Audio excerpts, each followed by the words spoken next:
Hey team, this is Grant David Collins, and welcome to Basement Philanthropy, a place for people who do not want to wait until they are rich or retired to create meaning, impact, and connection with their money, regardless of the amount. On this episode, we're going to be digging into part 2 of the Money Plus series and talk about your time, so let's get started.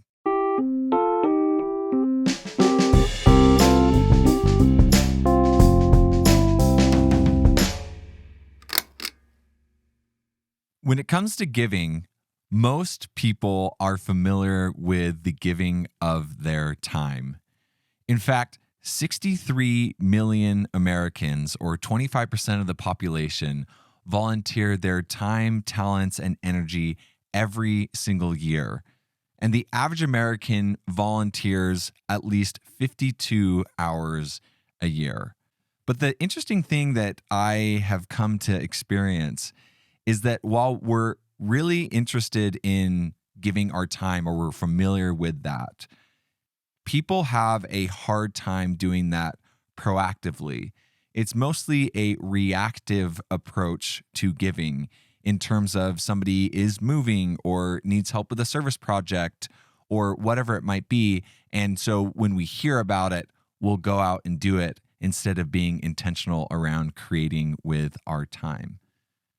Now, the reason why being intentional with your time is so important is that it actually allows you to get involved with experiences that give you life and provides an opportunity for you to be a part of a change that you actually really care about.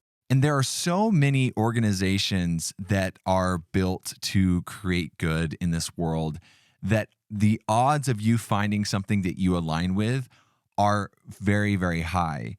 But I hear about this over and over again, people telling me, like, I don't know where to volunteer. I don't know where I would put my time into the space, so I just don't do it. And that's sad to me because there is such a large need for time in the philanthropy space, in the giving space, in the charity space.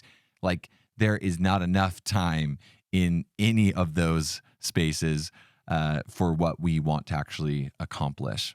As somebody that cares a lot about giving, I'm not just involved with the money side of giving, although I really care about that space, and that's why the podcast is named Basement Philanthropy. But I also really enjoy giving of my time and volunteering in organizations that I care about. Probably about 10 years ago, I had a dog.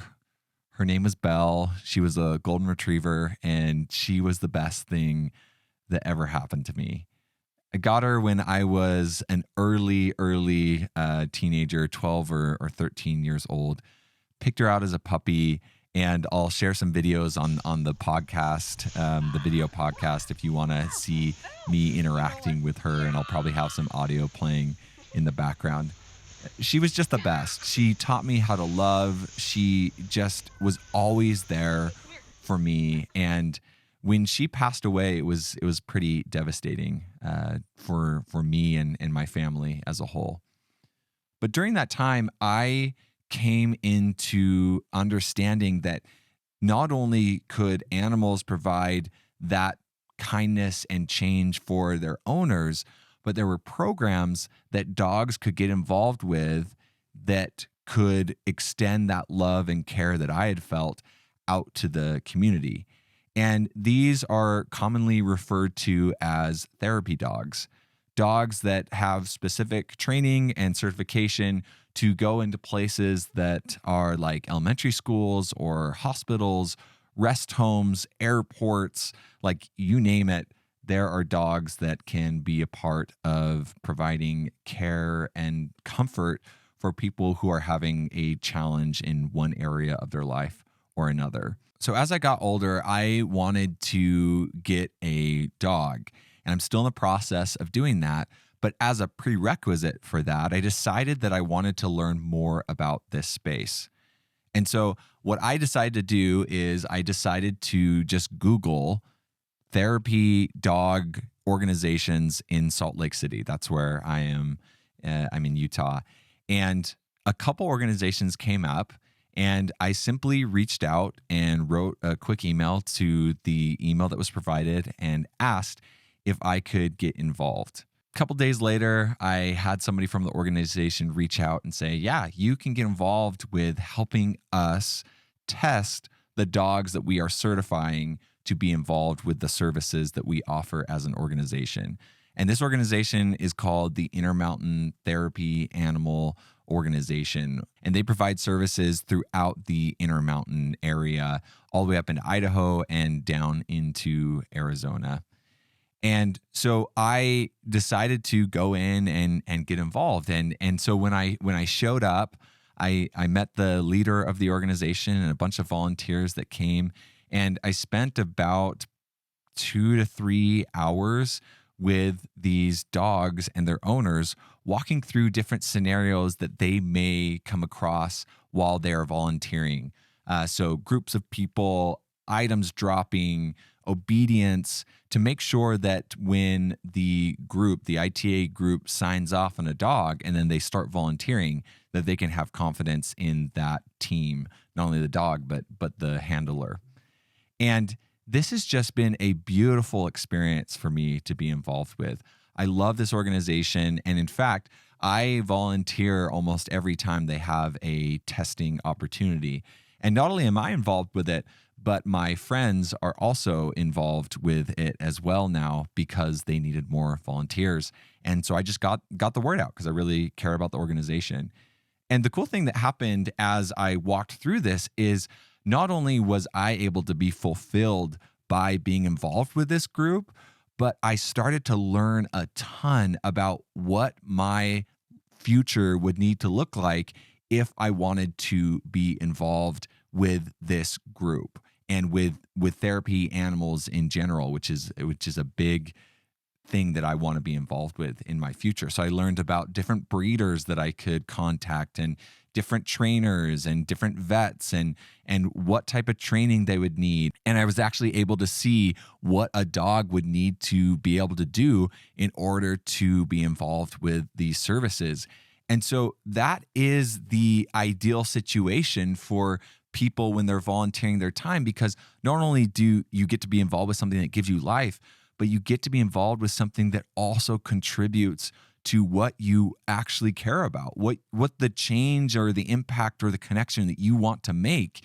If you reach out to an organization that is a part of that, you not only get to give and have all the things happen in your life that occurs when you give, but you also get to learn. And I've developed this network of people that are involved in this thing that I'm very, very excited about getting involved with.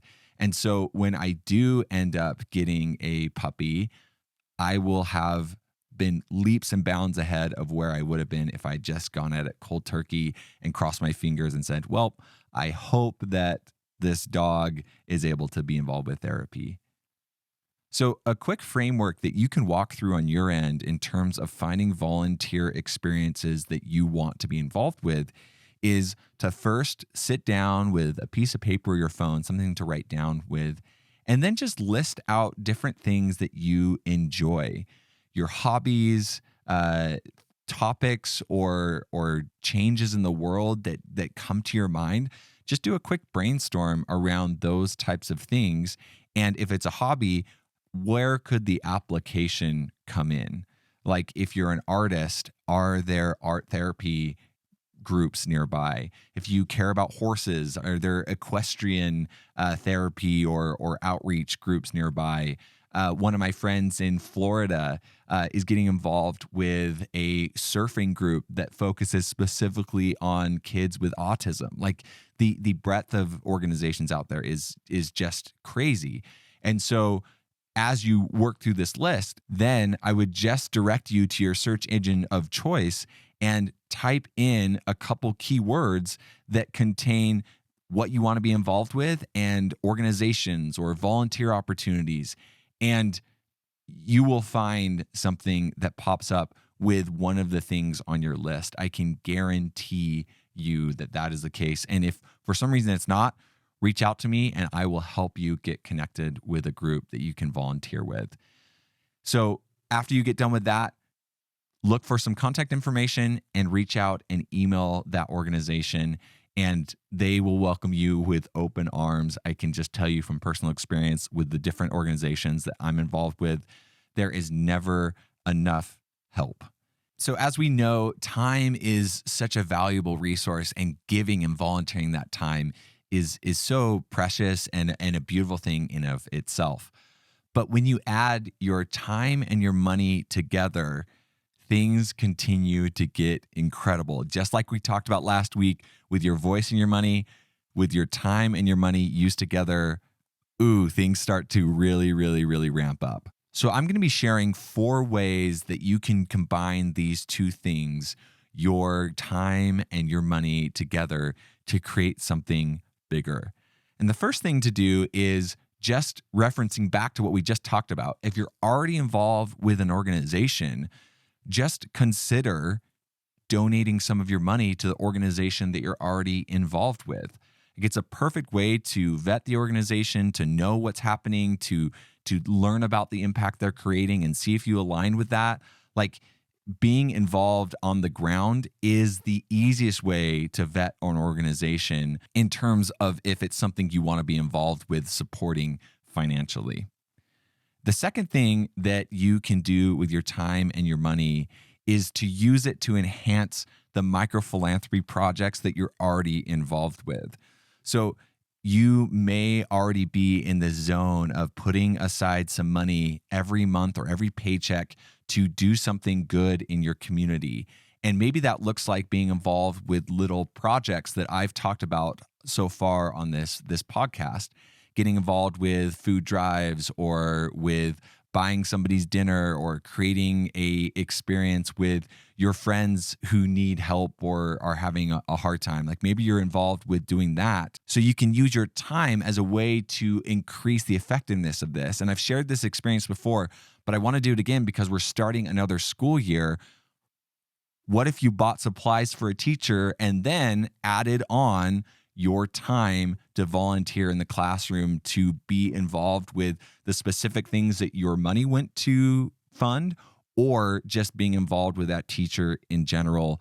They need so much help and time too. Anybody who is a teacher around you could use that. And right now, during the beginning of the year, is a perfect time to reach out to your friends and family who are teachers and see if they need some support with supplies and time. Okay, the third way that you can use your time and your money together is to use your time as a space to be able to create or understand the good that you want to be a part of with your money. Now, what do I mean by this? We all have things that we are specifically drawn to for one reason or another, whether it be research of a specific disease that has impacted our family, or there is a certain economic problem or poverty that we've seen firsthand in our travels that we want to be a part of, or maybe there's some sort of political action that we want to support. Like, we all have these things that are inherent in us, and it's likely that we're not using our money to be a part of creating that change. And that comes from us not spending time to understand what that could look like. So in a similar way that I just already described with viewing your time as something that you can be intentional around, use your time as a way to sit with the question, what do I care about? What are the changes? What are the experiences? What are the injustices that I care about? And using your time to work through that and mull that over, and doing it not just in one sitting, but continually, will give you a clear view of what you could then invest your money and further time into. We don't take enough time to sit with ourselves and be around, what do I want to be involved with in my life?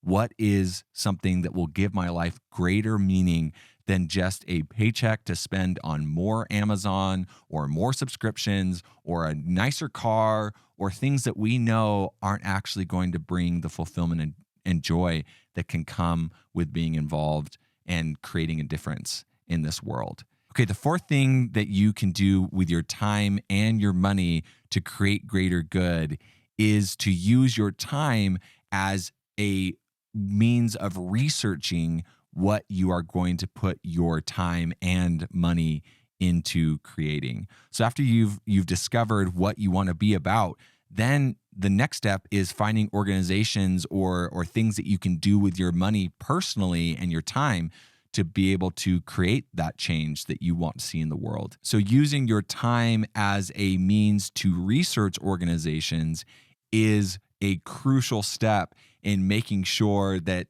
the money and your efforts are actually going to create the good that you want to be about. A couple months ago, there was a shooting in Uvalde, Texas, that was heartbreaking and terrible. Like there is no adequate language to use in order to talk about this tragedy that occurred. And because it was so heartbreaking, there were donations that streamed in from everywhere to all sorts of community and national things that people felt like could help. Even though they couldn't be on the ground, they felt like, oh man, I can use my money. And the amount of money that went towards clickbait giving, and I'll talk more about this later in a podcast, but clickbait giving that showed up on social media and were channeled through random GoFundMes that weren't vetted. I don't even have a figure. I don't even think that there's a way to track a figure down, but there were likely thousands and thousands of dollars that were given based off an emotional reaction with no research done around whether the impact was actually going to create the good that somebody wanted to see. So in order to make sure that your time and your money is used in a way that aligns with the change and the impact that you want to see created in the world, you can approach organizations or giving opportunities with some critical questions in mind. Now, by no means is this a comprehensive list, but this is a start to you becoming a more impactful and educated philanthropist. So the first question that I look for is an organization a 501c3 nonprofit? Now, what that means is that the IRS and the US government has deemed this organization as being a charitable organization. And in order to get that distinction, a organization has to go through certain hoops to be able to prove that they are actually doing good in the community and that they want to create a certain impact. And so there's a level of a barrier to entry for organizations. Now, this doesn't mean that all bad actors are weeded out or that all organizations that have that designation are impactful, but it is a really key first red flag to be able to see if an organization doesn't have that distinction. I would want to know a lot more about it before I would even consider volunteering or putting my money towards it. The next question that comes to my mind and is one that I think about is, what is the impact that this organization is actually going out and creating? And then how are they measuring that impact? And what type of impact have they had over time? And then what impact are they wanting to have in the future? What are their long-term impact goals? And how are they going to make sure that your money is going to be used to create that impact that they are talking about? So much of the time, there are these big marketing campaigns around different nonprofits or organizations, and the money is actually used for something else. And it doesn't even mean that these people are purposely redirecting your money to things that you don't want to be part of, but you may just not understand how an organization is operated and where the money is actually headed. And so as an impactful philanthropist, you would want to know the answers to those questions. Maybe something else that you can ask or see on a website or talk to somebody about are, what are the major obstacles that an organization is facing in creating that good?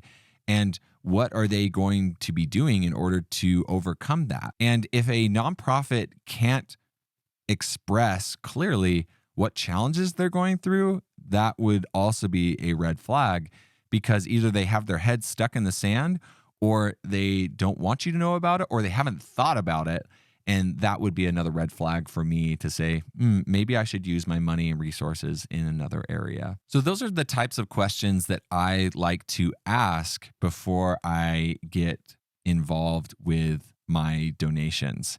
And most nonprofits will have not only the information like that on their website, but they also might have impact reports that explain really clearly what is happening and what will happen with your money. And so I would ask for those types of materials and resources before you ever spent your money. Those are the 4 things. And my gosh, can you just see how that can create just amazing things in your community and in the good that you want to be a part of?